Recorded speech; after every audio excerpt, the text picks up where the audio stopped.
There's parts of this movie where I see Michael Pare singing the notes of John Cafferty, singing as Eddie Wilson. And it strikes me that some scenes in this movie, he is more effective at appearing like the man singing the recorded word that we're hearing, and more effective at communicating physically what a lead singer in a rock and roll band is than Val Kilmer is in certain scenes of Oliver Stone's The Doors. Other scenes in Eddie and the Cruisers, there is enough disjointedness or disconnect to take me out of it and make me go, this is almost as bad as some of those scenes in Oliver Stone's The Doors with Val Kilmer pretending to sing. And I know what you're saying. Jay, he's not pretending to sing. That's Val Kilmer singing the goddamn songs on the goddamn soundtrack of Oliver Stone's The Doors. And I know that. But he's still an actor acting like a singer. Somehow, Michael Pare, maybe because he admittedly wasn't really a singer when he got the job, is more effective, more blue collar, more legitimate. If you want to fight about the Doors thing, listen to my Doors episode that talks about the Oliver Stone film, and the one after it that talks about Beyond the Doors and how horrible that is by comparison. Then fight with me. But after being around good rock and roll singers for a long time, I'm not a teenager anymore. I'm not as impressed as I used to be.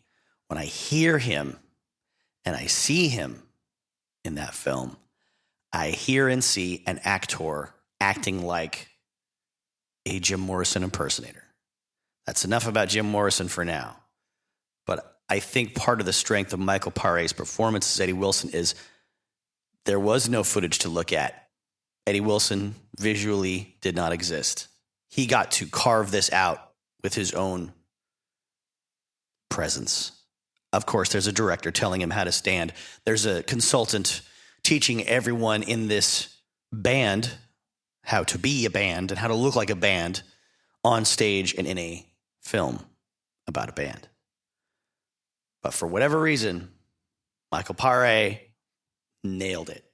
But he created a fictional rock and roller on the silver screen that is as believable as any real rock and roller in my mind, but more believable than Hollywood actors portraying rock and roll singers that actually existed. Anyway, welcome once again to what I have chosen to call a history of rock and roll in film and rock and roll. You may call it what you like.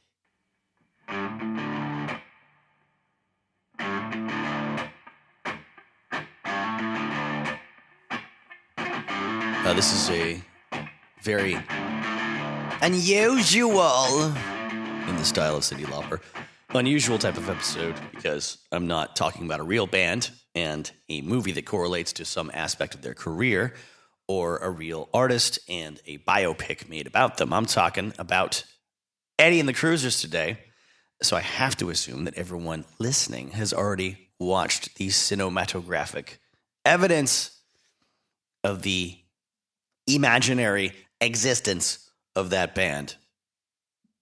Now, there's gripes about the idea of this band existing and not being a 80s ripoff of the E Street Band with Bruce Springsteen, contrary to their presentation as an early 1960s New Jersey band that's supposed to have elements of The Doors and Del Shannon. I say all those interpretations are easily dismissed in my own mind, in my own heart, and because of my own ego and my interpretation. When I saw the movie and heard the soundtrack as a kid in the 1980s, I didn't have anyone telling me what it was supposed to sound like. I don't care about anyone else's interpretation of what the projected, association is supposed to be in your mind, except enough to do my own personal debunking of some of these comparisons. Debunking is a word I can't even really get behind, but refuting, maybe, but I'm refuting them for my own opinion and from my own standpoint. So when I get cranky later in this episode about the comparisons of Eddie and the Cruisers to other bands, it's because I was an innocent person when I encountered them. I borrowed, as much as you can borrow something that lives in your own home, the soundtrack cassette tape from my parents as a child. And I also borrowed Bruce Springsteen's Born in the USA cassette tape from my parents as a child that, was in that household that my parents had. I played both those albums in their cassette tape form on my cassette tape player that I carried around by a little handle on my own personal journeys around the yard in my parents' house, and enjoyed the living crap out of both. Never once did I think that one was ripping off the other or they were comparatively similar for different reasons. They both just sounded like good music to me. I have heard a lot of soundtracks that were garbage. I've heard a lot of original bands that were garbage. I've heard a lot of original artists that were trying to sound like other original artists. Bear in mind, I grew up as a teen in the 90s and was in my 20s in the early 2000s. I have heard every reductivist, if that's a word, probably isn't a word. It's my show. It's a word I'm going to use. Take on an amazing, multi-layered, expressive, emotional, artistic band that is still highly commercial, like Alice in Chains. I've heard every late 90s and early 2000s ripoff of them that were highly successful and filled arenas around the world, treading on the backs of men who weren't even dead yet, making money off their legacy by reducing what they did to one hollow, tiny little sliver of sort of aggressive rock and roll, dark, heavy metal, simplistic, formulaic shit. So, later on in this episode, I'll do a little comparison here and there. But I think it is in good faith that I am obligated to give equal time to Bruce Springsteen in this episode.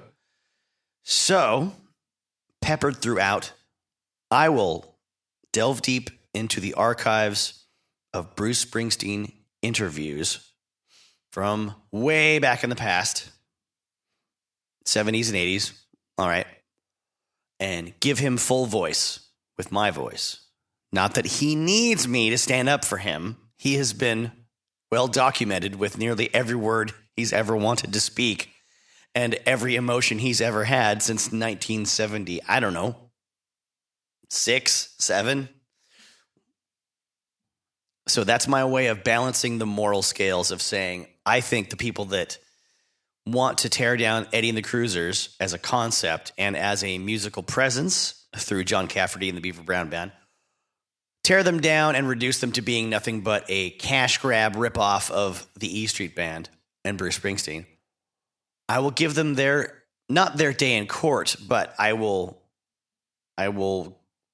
just recite the words of Mr. Springsteen that have been published by far better folks than myself in the past. Now, another person that I feel deserves some equal time, if I can't make it all completely equal, but I'll do my best from a spiritual perspective. In this episode is P.F. Kluge, who is the author of the original novel, Eddie and the Cruisers. I was aware back in 2006, I believe, of the presence of a novel being the inspiration for this film for the very first time. Thank you, Internet. And I knew someday I would probably have to read it, even though I hadn't seen the film in a long time. And I should also qualify my own opinion by saying this film isn't a constant rewatch in my routine as an adult. I watched it as a young person, probably a child on VHS because we didn't have cable where I lived. You couldn't get cable where I lived. You had to purchase a satellite dish back in those days if you wanted cable channels where I lived. So I think my parents probably rented it and liked it and bought the soundtrack for themselves. And I kind of stole that as often as I could and enjoyed the hell out of it. Just as I enjoyed my own cassette tape soundtrack albums of things like the La Bamba film soundtrack and the Back to the Future film soundtrack as a child, that was my jam back then. 1950s music in the 1980s. Anything with a really dirty sounding saxophone solo was tops on my list for sure, but also I love the guitar playing. But as far as the movie goes, I didn't revisit it until I was, well into my 20s one time. And now I own it on, physical media in disc form, and recently rewatched it for this episode and was pleasantly surprised at a lot of elements that do really hold up. If you're a movie fan like myself that appreciates a lot of details that go into making a film effective and cool and good, even if the whole package isn't perfect, even if the whole package isn't going to win a lot of awards, even if the whole package loses you at certain points. That does not deter me from loving a film enough to do a whole episode about it today, or rather, over the course of multiple days, as you will notice as my voice changes from time to time. There are elements of this episode that were recorded months before the things I'm saying right now. Well, I am not obviously in the best voice. But the point of this part was I was talking about the novel and the author, P.F. Kluge. And I don't read a lot of fiction, not since I was in, my pre-pubescent years. I got obsessed with nonfiction when it came to reading rock and roll books and all kinds of other things when I was a teenager. So to say that I love this novel is not to say that it's right for everybody.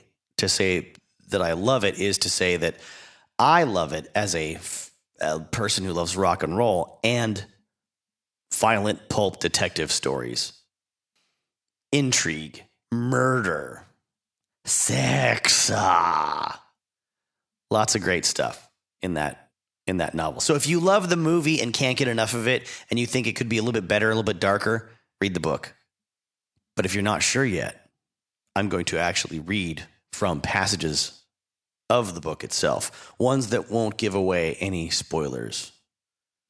Because I think it's better to read the actual language of the author than, in this case, than to just have me give you a review of the way the novel's written. It would not be nearly as effective, and I would hope that this presentation does the author and the book a service and encourages you to go out and buy your own copy or get it from the library and enjoy the words that man wrote on the pages. Besides being responsible for the writing of Eddie and the Cruisers, he's also the writer of Dog Day Afternoon, various other novels, speeches, and essays, and he is a well-regarded professor as well as a man who served in the Peace Corps in Micronesia at one time in his life. God damn, my voice sounds like Superjoint era Phil Anselmo right now. God damn it.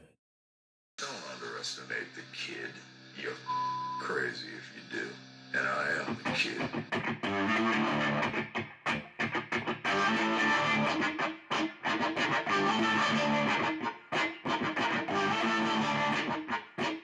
This will also be a different sort of episode in that I'm going to sort of just go through my own notes on the movie. I'm not going to do what I usually do, which is to interweave the story of the making of the film with my own impressions of the film.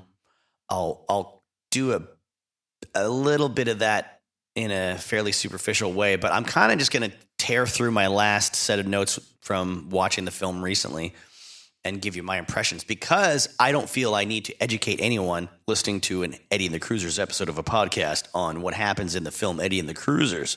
I believe that you are here because you maybe searched for it on a engine of search like the Googles or the Apple Podcasts or the Amazon Echo, and somehow you got here. Now, another possibility I want to entertain is that you don't normally listen to my podcast and you are here just for Eddie and the Cruisers information, or to celebrate it, or to remember it, bask in some nostalgia. And to you, I say, welcome. I'm so glad you're here. And I hope the experience is good for you.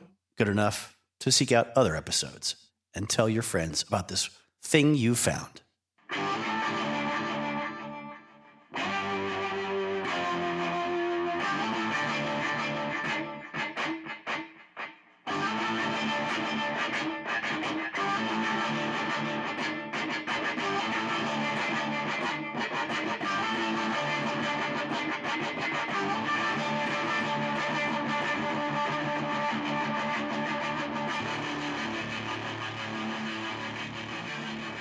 French poet and writer of literature, and at some points in his life, gun runner, Arthur Rimbaud, or more domestically probably pronounced Arthur Rimbaud.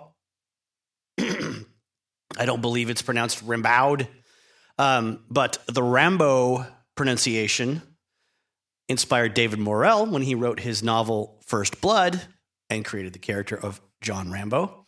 And obviously, it's influenced the writing of Eddie and the Cruisers as well. The movie, that is, because Rimbaud takes the place of Walt Whitman for, movie Eddie versus book Eddie. And I think it's a fair enough change to convey what they want to convey about the, more morbid nature of some of Eddie's poetic leanings. And to demonstrate that, I'm just going to read from Season in Hell. This is a 1991 translation by Bertrand Mathieu. I'm Mathieu from the BOA editions in 1981. Season in Hell. A while back, if I remember right, my life was one long party where all hearts were open wide, where all wines kept flowing. One night, I sat Beauty down in my lap. On my lap. And I found her galling, and I roughed her up. I armed myself against justice. I ran away. Oh, witches, oh, misery, oh, hatred, my treasure's been turned over to you. I managed to make every trace of human hope vanish from my mind. I pounced on every joy, like a ferocious animal eager to strangle it. I called for executioners so that, while dying, I could bite the butts of their rifles. I called for plagues to choke me with sand, with blood. Bad luck was my god. I stretched out in the muck. I dried myself in the air of crime, and I played tricks on insanity. And spring brought me the frightening laugh of the idiot. So just recently, when I found myself on the brink of the final squawk, it dawned on me to look again for the key to that ancient party where I might find my appetite once more. Charity is that key. This inspiration proves I was dreaming. You'll always be a heathen, etc., yells the devil, who'd crown me with such pretty poppies. Deserve death with all your appetites, your selfishness, and all the capital sins. Ah, I've been through too much. But, sweet Satan, I beg of you, a less blazing eye. And while waiting for the new little cowardly gestures yet to come, since you, like an absence of descriptive or didactic skills in a writer, let me rip out those few ghastly pages from my notebook of the damned.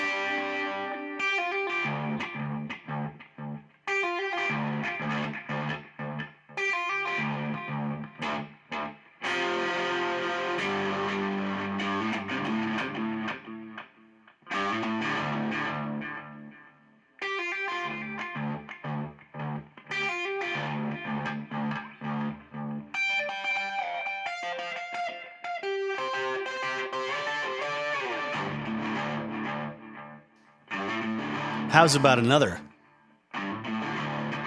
Let's read Hellish Night.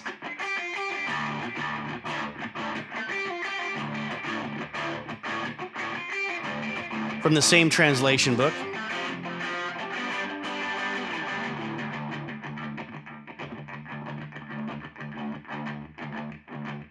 I've swallowed a terrific mouthful of poison. Blessings 3 times over, on the impulse that came to me. My guts are on fire. The poison's violence twists my limbs, deforms me, knocks me down. I'm dying of thirst. I'm choking. I can't scream. It's hell. Endless pain. Look how the fire flashes up. I'm burning nicely. Go on, demon. I'd caught a glimpse of conversion to goodness and happiness, salvation. Can I describe the vision? Hell's atmosphere won't suffer hymns. There were millions of charming people, a sweet, spiritual concert, strength and peace, noble ambitions. Who knows? Noble ambitions. And this is still life. What if damnation's everlasting? A man who wants to mutilate himself is pretty well damned, right? I think I'm in hell, therefore I am. It's the catechism come true. I'm the slave of my baptism. Parents, you've created my tortures and yours. Poor nitwit. Hell can't wield power over pagans. This is still life. Later on, the delights of damnation will be much deeper. A crime, quick, so I can plunge into nothingness in accordance with human law. Shut up, will you shut up? There's disgrace and reproaches here. Satan, who says the fire's contemptible, who says my temper's desperately silly. Enough. Errors, they're whispering to me, magic, misleading perfumes, childish music, and I'm to think I'm dealing in truth. I'm looking at justice. My reasoning powers are sane and sound. I am ready for perfection. Pride.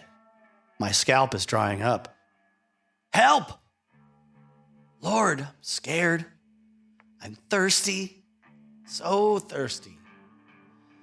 Oh, childhood, the grass, the rain, the lake water on stones, the moonlight when the hell struck 12, the devil's in the tower right now. Mary, Holy Virgin, loathing for my blunder. Out there, aren't those virtuous souls who are wishing me well? Come. I've got a pillow over my mouth. They won't hear me. They're ghosts. Besides, no one ever thinks of others. Don't come near me. I smell of heresy, that's for sure. No end to these hallucinations. It's exactly what I've always known. No more faith in history, principles forgotten. I'll keep quiet. Poets and visionaries would be jealous. I'm 1,000 times richer. Let's be miserly like the sea. Well, now, the clock of life stopped a few minutes ago. I'm not in the world anymore. Theology's a serious thing. Hell is certainly way down and heaven's above. Ecstasy, nightmare, sleep in a nest of flames. How malicious one's outlook in the country. Satan, Old Scratch, goes running around with the wild grain. Jesus is walking on the blackberry bushes without bending them. Jesus used to walk on troubled waters. The lantern revealed him to us, standing, pale, with long brownish hair, on the crest of an emerald wave.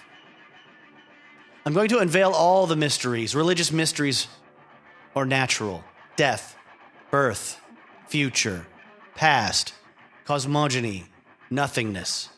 I'm a master of hallucinations. Listen, I've got all the talents. There's no one here. And there's someone. I wouldn't want to waste my treasure. Do you want songs? Howery dances?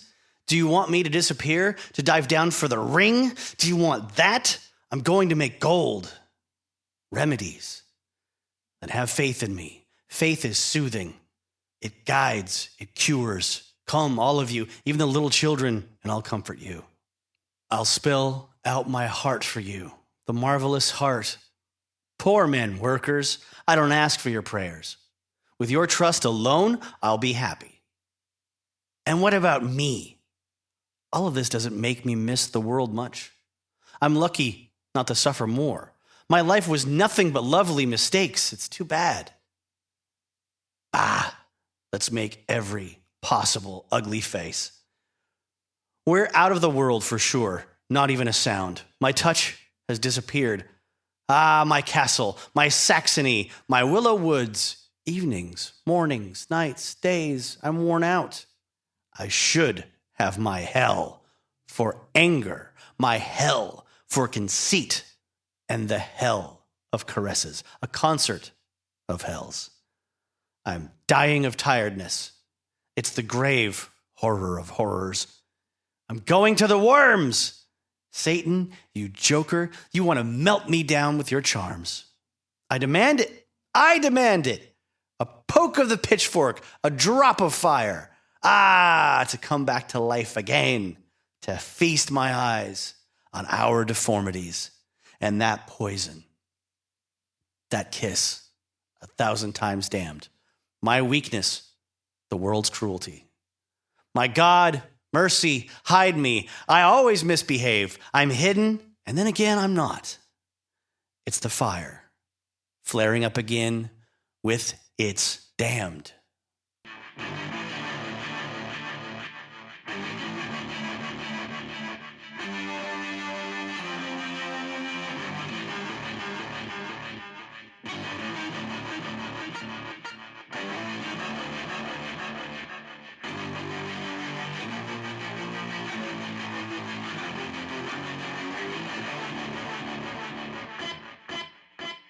Now an excerpt from Sherman Alexie's introduction of the 2008 edition, obviously a much later edition with benefit of hindsight, of P.F. Kluge's Eddie and the Cruisers.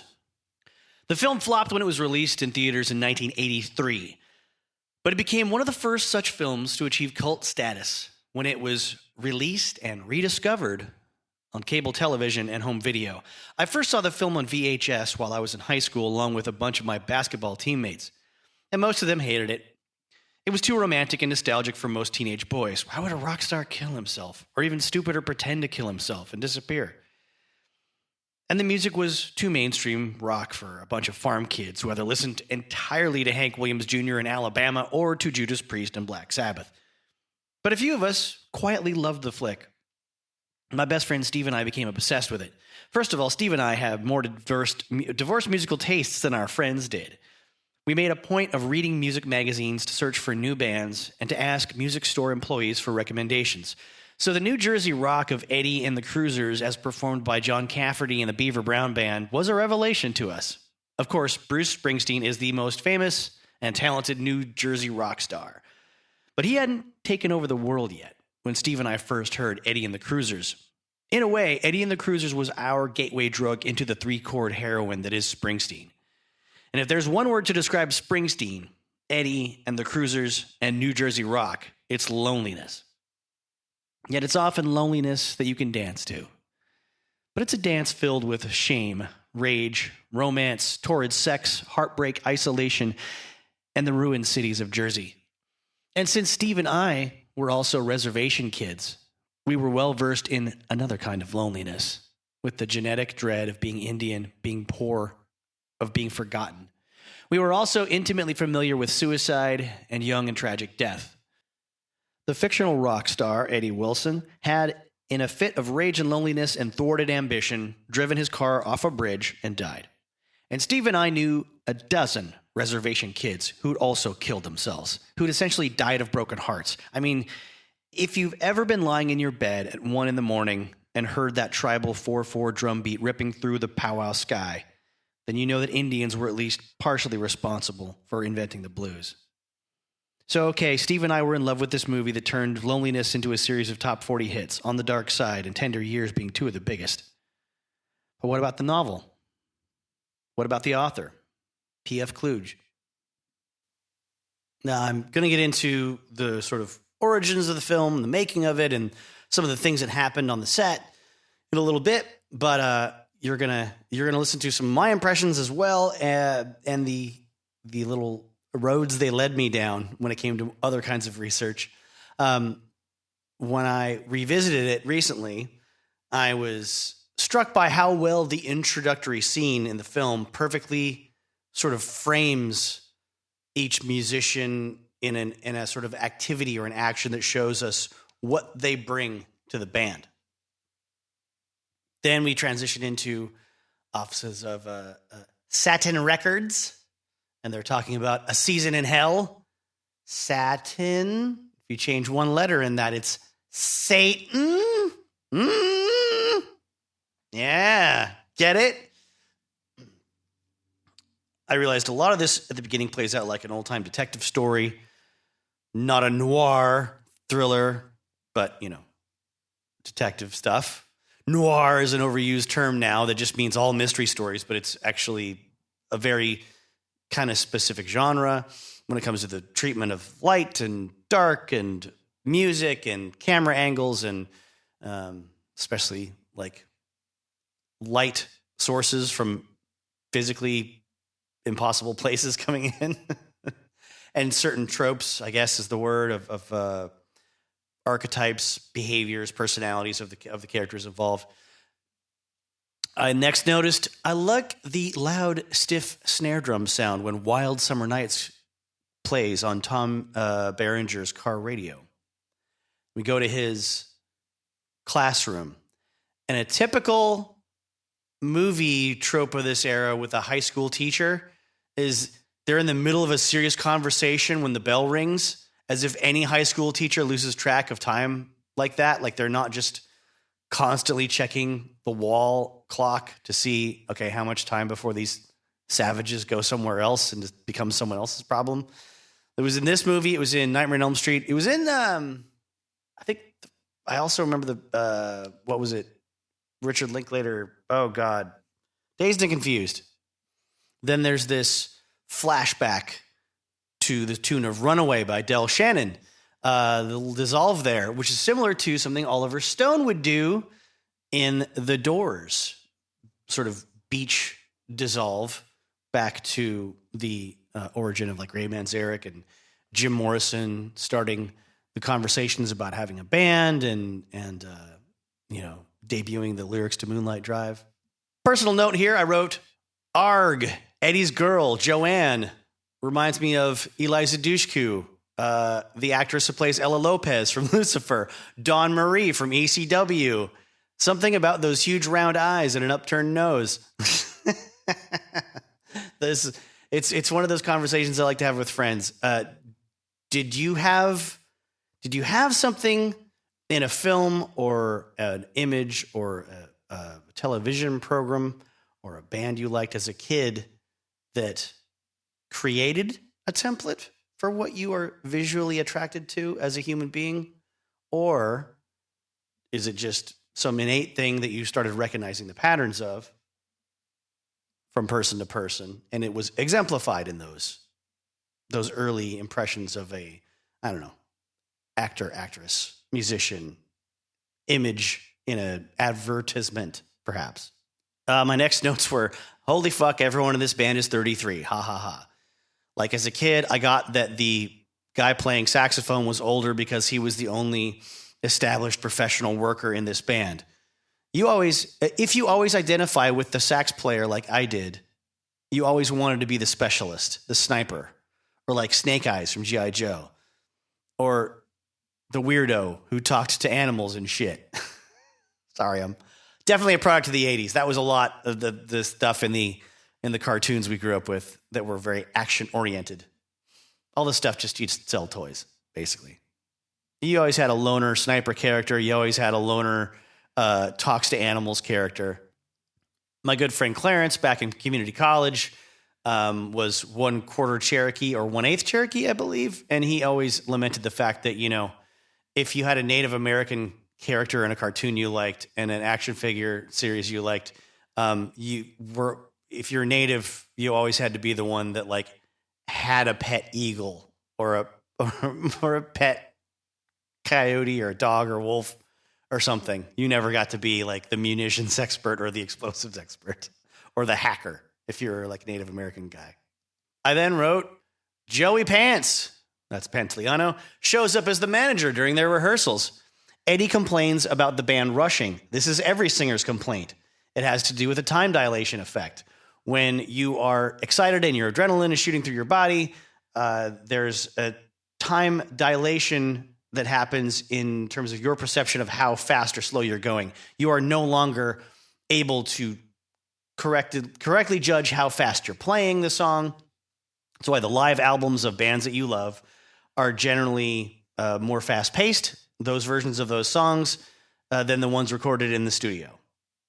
It may also be that the band is on speed or methamphetamine of another kind or cocaine or some other stimulant, but it's also not out of the question that it would be the time dilation effect as well as the drugs. That effect is what makes it seem like things are slowing down in front of you when you're, having a car crash or falling off of a high ledge or something physically dangerous is happening to you and all the chemicals are shooting from your glands up to your brain, that makes it feel like you're sort of trapped in a time bubble for a short period of time and you can see things happening more slowly. Rock musicians are terrible about this. All right, enough of my words. Let's go to Bruce for a couple of minutos. Not menudos, but that would be good too. The soup, I mean, not the singing group. Though they're both tripe. Ha-ha! Kaboom! Reading from It Ain't No Sin to Be Glad You're Alive. The Promise of Bruce Springsteen by Eric Alterman. The story of Bruce Springsteen's childhood recalls a Bad Dickens novel written with the Who's Quadrophenia playing in the background. Though the surname is Dutch, Bruce Springsteen was born in Freehold, New Jersey on September 23rd, 1949, the firstborn child of Irish and Italian parents. His father, Douglas, was an embittered man who struggled to find a place for himself in the local economy. He worked for brief periods in the local rug mill, as a jail guard, as a cab and bus driver. He had no friends, not one person, claimed Bruce. Came to visit his father in 20 years. Bruce's home life was dark and oppressive, filled with menacing authority. His relationship with his father involved little but discipline and rebellion. As Bruce ruefully recalled in concert, when I was growing up, there were two things that were unpopular in my house. One was me, the other was my guitar. He joked about his father's apparent belief that his guitar was manufactured by a company called Goddamn, as in, turn down that goddamn guitar. When Bruce would practice alone in his room, his father would turn on the gas jets on the stove and direct them into the heating ducts that led to the boy's bedroom in an attempt to drive his son out. According to Bruce, his father especially used to enjoy needling him when young men were being killed in Vietnam at a prodigious rate. I can't wait until the army gets you. When the army gets you, they're going to make a man out of you. They're going to cut off all that hair, and they'll make a man of you.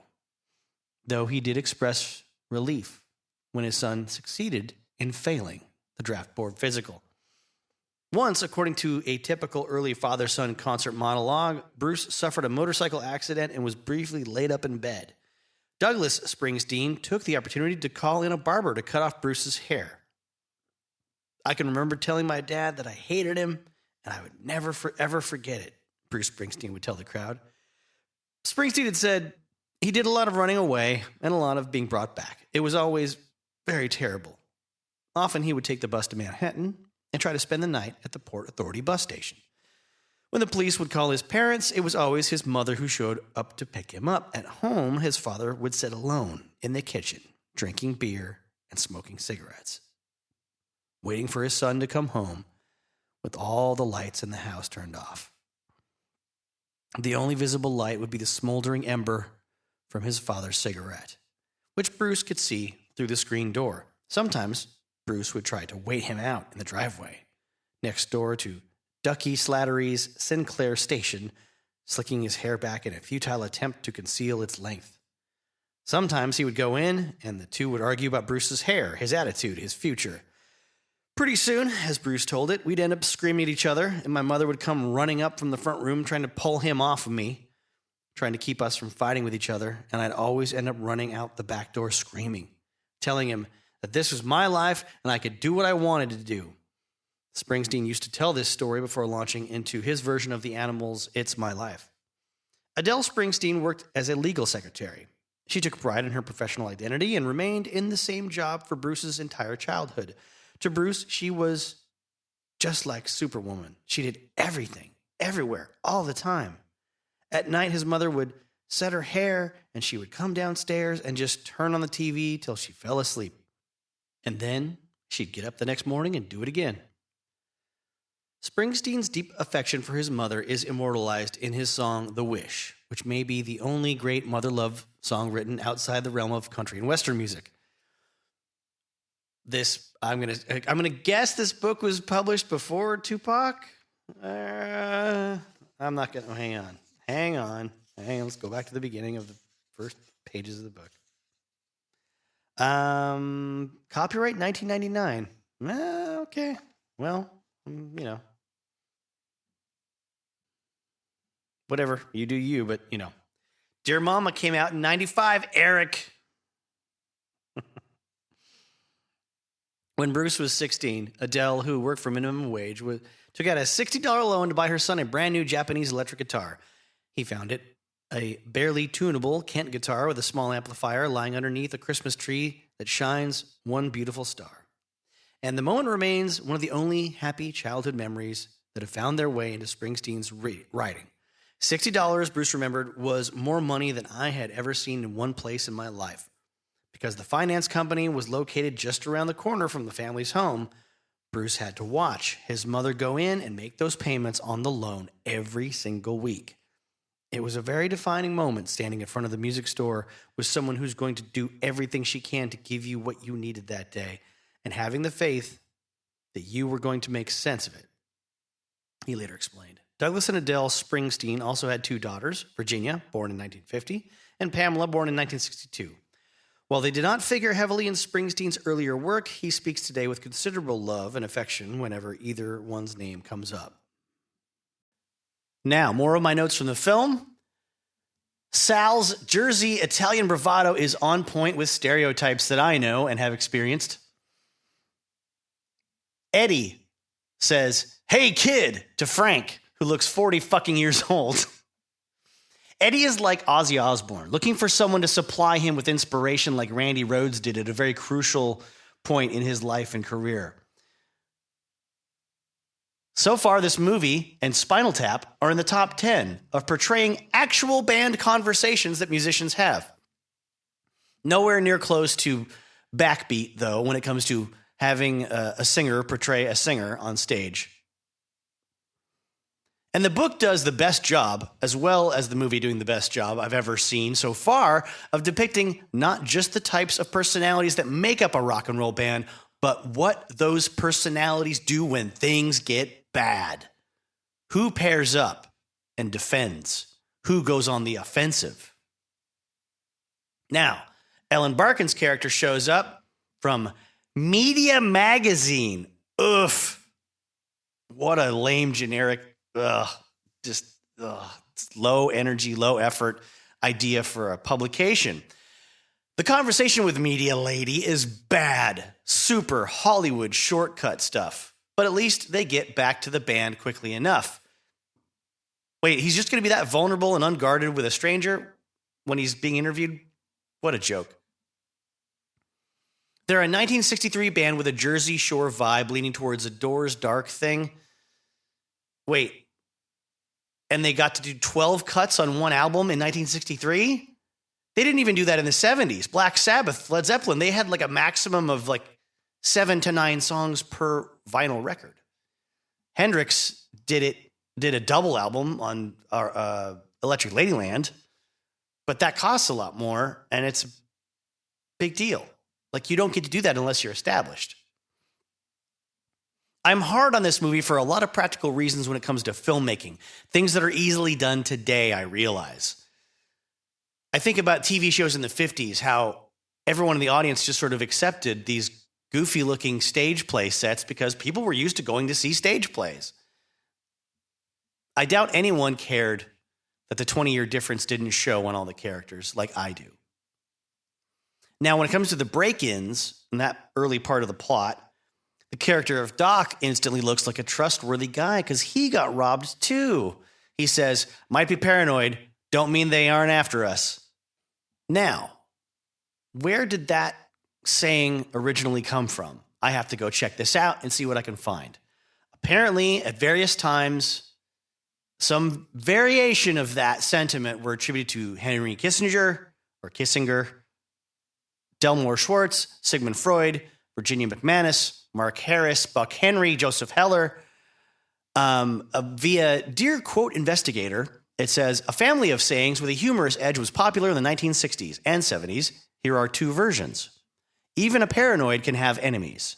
Or, just because you're paranoid doesn't mean they aren't after you.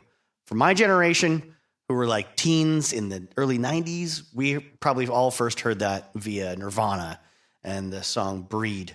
Just because you're paranoid don't mean they're not after you. But this online entry goes on to say, the adage has been attributed to Delmore Schwartz, who wrote short stories and poetry, and who also suffered from mental illness. Rewind.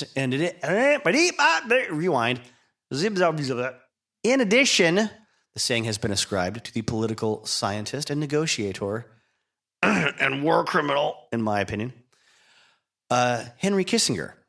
What do you think? The quote investigator response was, the earliest close match located by QI appeared in an article published in June 1967 about the rebellious young generation.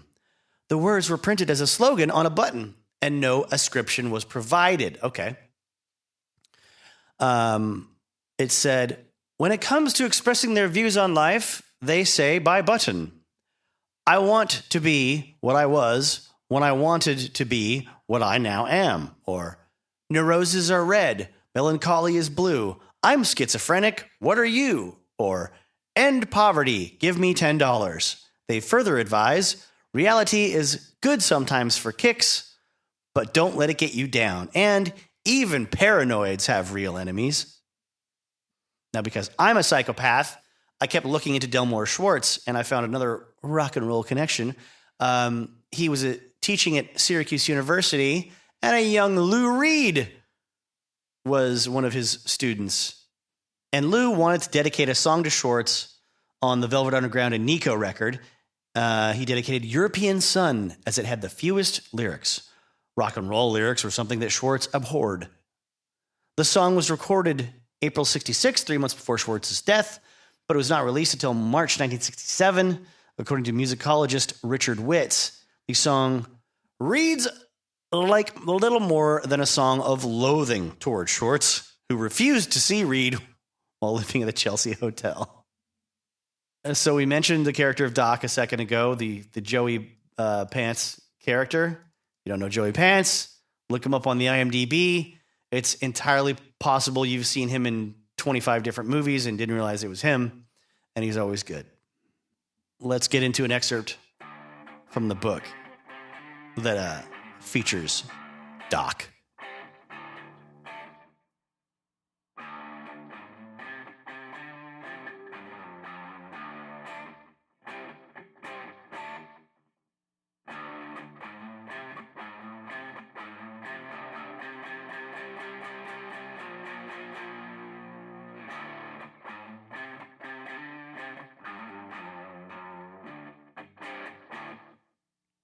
The phone rang. Hello, word man. It gave me a chill, hearing my old cruiser nickname again.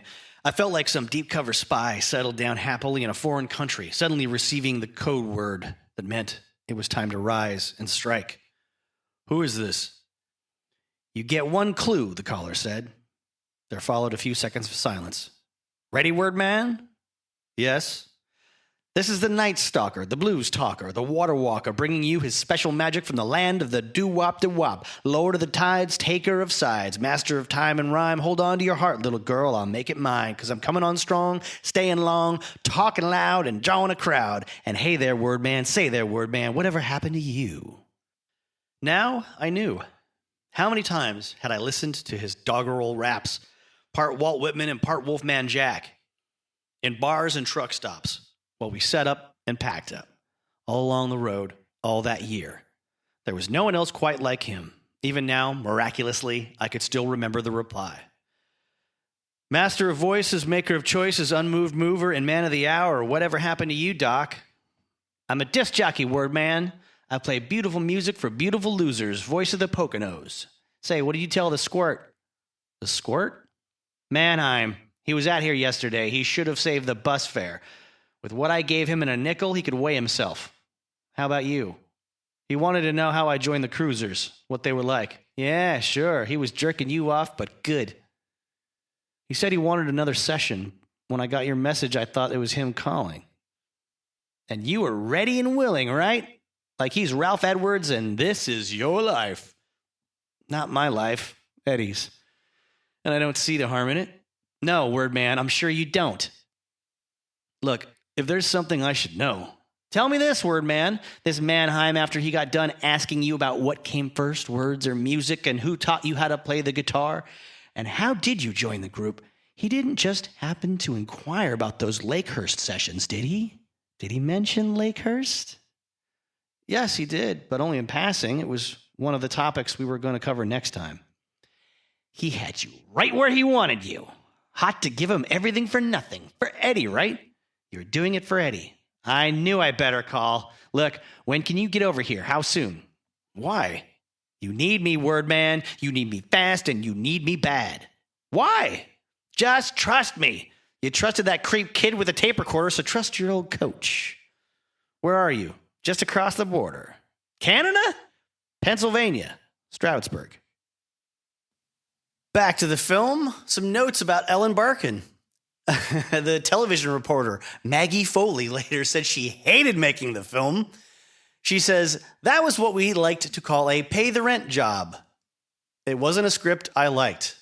But I remember my agent at the time saying, look, you only have to work 2 weeks, and they're going to pay you a lot of money. We'll tell people it was your first movie. And then the quote says, and they just didn't release it. So maybe at the time, her agent thought this movie wouldn't even see the light of day because of the problems that were being had with the creators, which we'll get into in a little bit. She goes on to say, I think people were all fucked up on drugs. I don't know. I was a little removed because I wasn't on the movie the whole time. But it seemed like it was just a mess. Like when I'd go, I think I'd like to make a movie where I know who the boss is. I like a big boss, like a real director. And it seemed like it was just, who's driving the ship here? What's going on? Back to more of Wordman's thoughts from the novel, reflecting on the character of Doc once again. In our interests, for our sake. Emotions are risky, I realized. For a solid week, memories of that cruiser year had me in turmoil. And if some underground main had broken, the memories came welling to the surface with a freshness and a clarity that shocked me. It convinced me that there was something important down there, something that had been buried for years but was still alive, begging to be unearthed. A spring and not a broken pipe. Now I knew better. Nostalgia was the impurest form of memory, selecting and sentimentalizing. First, you victimized yourself. And then, if you acted on your feelings, you entered a world of tacky souvenirs, cheap rituals, monuments to nothing. A world of ghouls catered by morbid hucksters like Doc Robbins. If I hadn't come to Stroudsburg, I'd remember him as a fabulous character, a roadside original. But I'd come back, and the price of the trip was that I now saw him as he was, a penny ante predator, $1 short and a day late. Make like a cruiser. Sure, Doc. Grease is the word. How about digging up some Eddie Wilson imitators, a lookalike talent hunt? Hasn't that occurred to you? Or why not do a James Dean, hit the junkyards and blowtorch the car he died into little pieces for the tourist trade? Pass the word. He's still alive. He had plastic surgery. He froze himself. He cloned. Only leave me out of it. Make like a cruiser. Already it sounded like a slogan lettered on a t-shirt. When Eddie came up with the name, he made it sound like a password for adventure, straight out of Kerouac. Endless trips across the country. Explorations and discoveries along the way. There'd be no catching us when we hit the road. Good thing he didn't live to see the junk that lined the highway. To sense the flattening of the landscape, the pointlessness of the trip. Know what I was wondering? Doc asked. It's just an idea. I know you're going to hate it. What is it? I was thinking about bringing the group back together. You and Wendell and Kenny and Sal. Eddie Wilson's original Parkway Cruisers. What do you think? What the hell do you think I think? I snapped. I think you hate it, he replied immediately. You don't want any part of it. And you don't want any part of anyone who does, including me, especially me. Doc, you're a mind reader. Only if you read my mind so well, why'd you even bother asking? It's my nature. Oh, shit, kid, I'm sorry. Okay. Like that, it was over. His hustling and my anger, and we both relaxed. When Doc finished pitching, he was good company again. He just had to get past his hustles.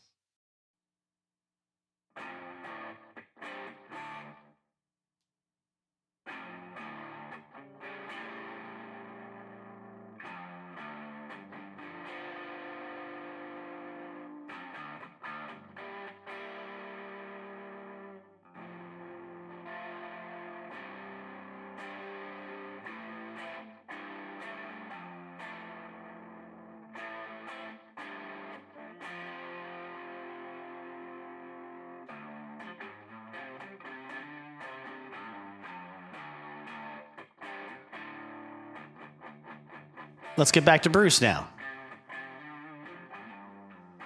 Elsewhere in the same book by Eric Alterman.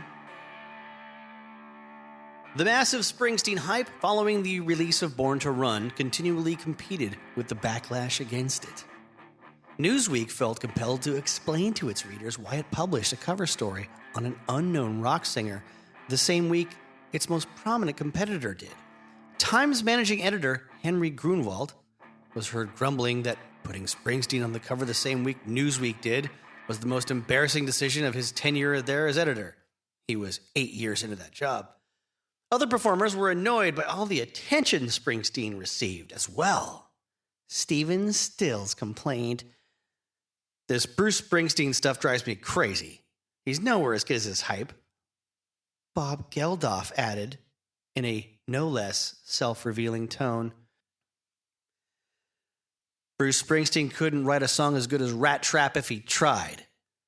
I don't believe Springsteen. He writes fiction. The Magic Rat did not drive his sleek machine over the Jersey state line." And Springsteen himself grew increasingly upset by the argument that he was critically invented, a one-hit wonder. "That bothered me a lot," he later admitted. "Being perceived as an invention, a ship passing by. I've been playing for 10 years. I knew where I came from, every inch of the way." Now, the writing of the film has three main players. From what I've seen here, it's Martin Davidson, who wrote the screenplay with Arlene Davidson. And obviously, P.F. Kluge wrote the novel.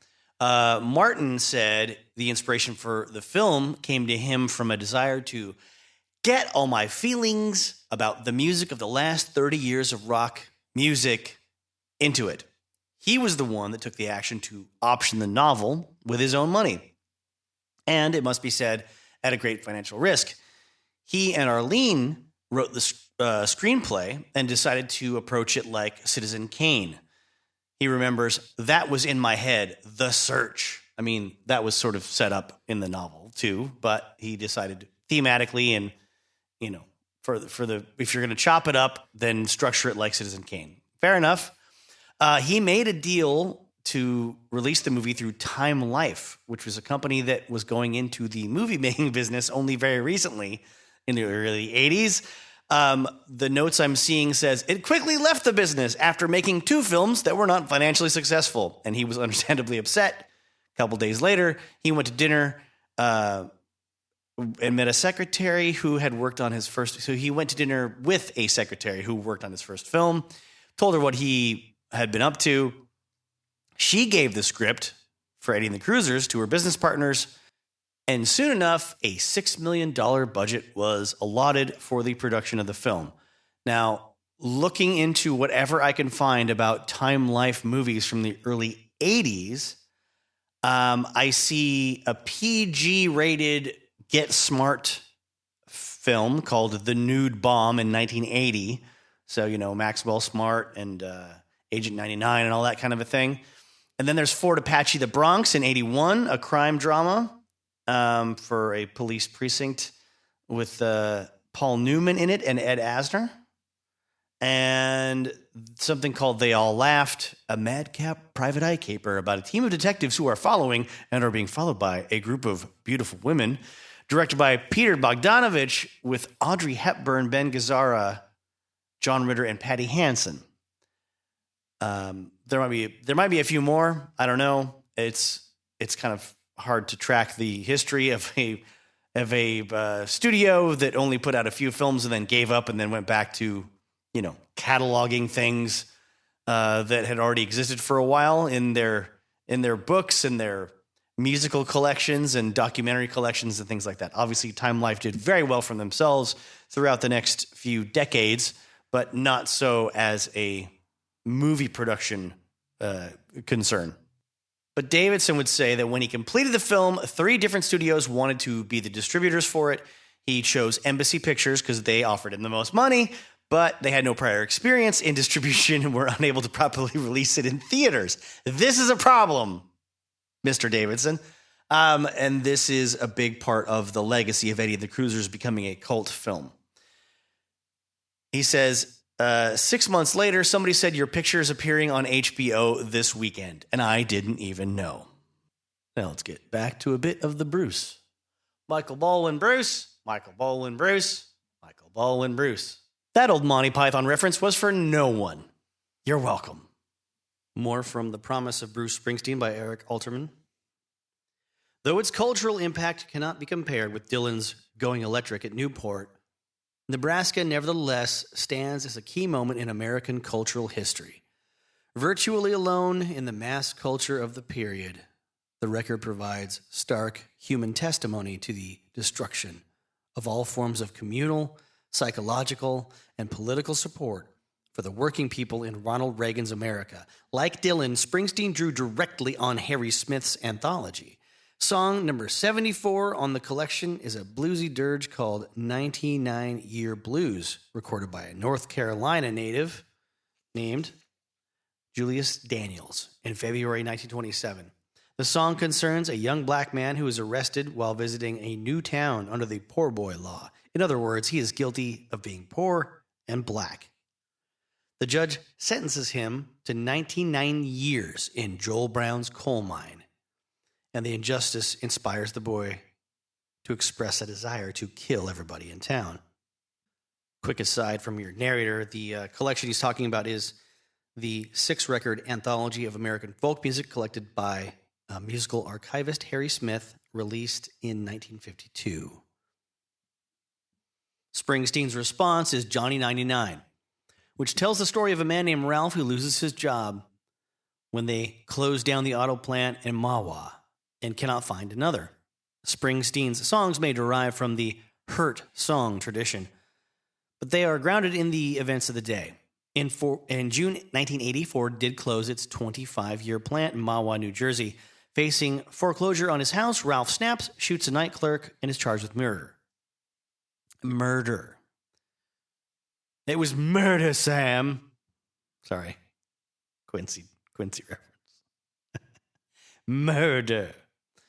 When brought before Judge Mean John Brown, Ralph does not try to shirk responsibility for what he's done, but he also notes that what drove him to the edge was a crisis not of his making.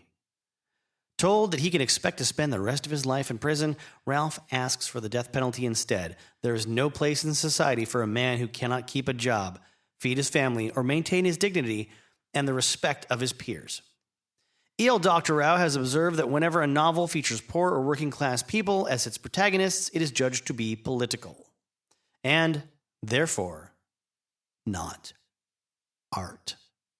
This is in part a comment on the prejudices of the critical elite in the United States, but is also a reflection of the relative rarity in recent years of artistic attention paid to working people.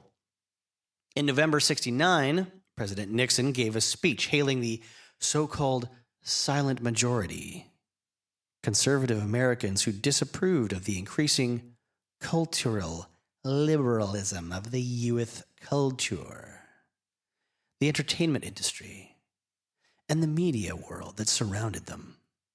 The White House then secretly engineered tens of thousands of supportive telegrams in response, and newspapers and television stations were flooded with letters.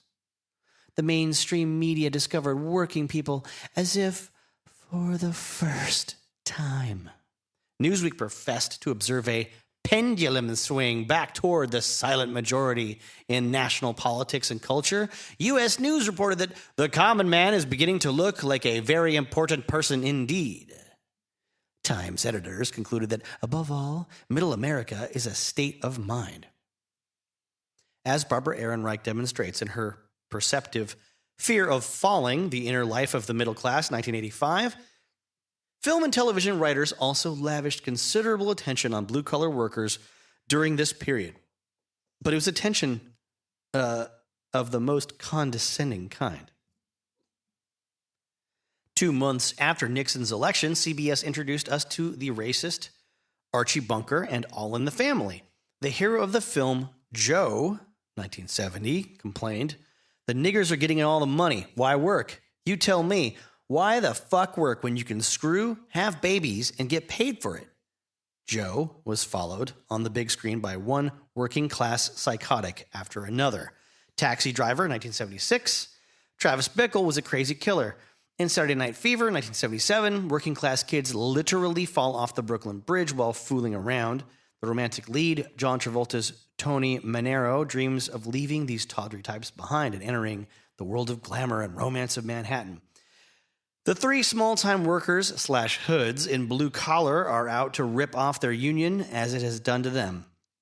The dumb working stiffs in The Deer Hunter, 1979, draw guns against each other and fight over hunting boots and eat their Twinkies with mustard. In the realm of popular art, to find blue-collar men speaking in a blue-collar language about blue-collar concerns, you had to go over to the turntable and put on a record by Bruce Springsteen. Class was hardly a new subject for Springsteen, for even his early records are filled with young people yearning for escape into a better life. And certainly no one in a Bruce Springsteen song spoke college-educated English. With Darkness, however, the terms of the discourse began to change.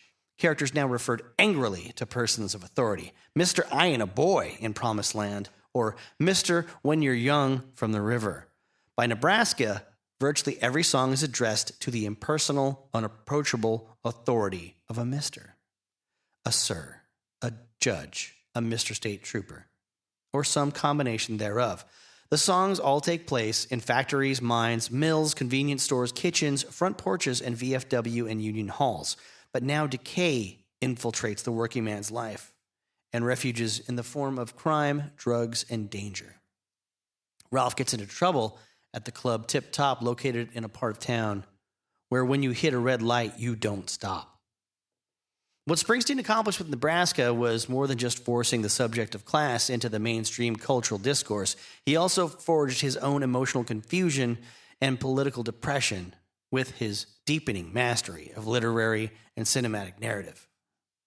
As Alan Rauch wrote in the journal American Studies, Springsteen lets us hear the voice of someone who has been humbled far more than we have, even in the wide range of most of our experiences. So intensely personal is the monologue of the narrator that it forces even the most sympathetic listener to step outside of their context of this monologue in order to see whether there are any valid connections with his or her own life.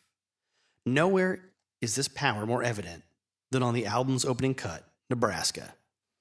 Charlie Starkweather's story, told from the perspective of the mass murderer.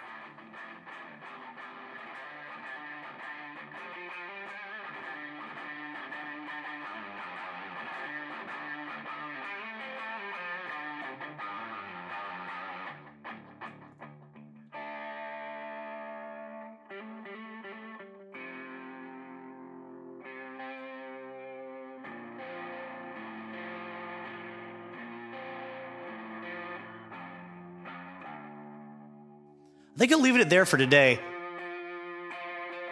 If you followed the show for a long time, you saw how I've experimented going from short episodes to long episodes, and then back to some short ones and some long ones again.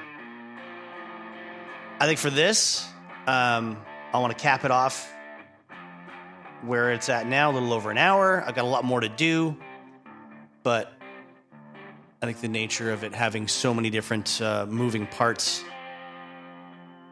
lends itself well to cutting it off here. We've gone through poetry, we've gone through prose, the scent of a springtime rose. There is one thing I do know. Rock and roll is wonderful. So are you. Thank you for giving a damn about rock and roll. Thank you for giving a damn about movies and listening to all the stuff that I've had to say today. And all my guitar demos that I couldn't shoehorn into songs for bands that I'm playing in. That is at least half the reason I do this ongoing program. Let's get all these musical ideas out. I hope you have a really, really nice day. I hope you can be nice to somebody, even if they're not nice to you. Please support however you can. Check the link in the description. Recommend this to a friend of yours who might need it, or someone you don't know that might need it. Thank you very much, and Godspeed.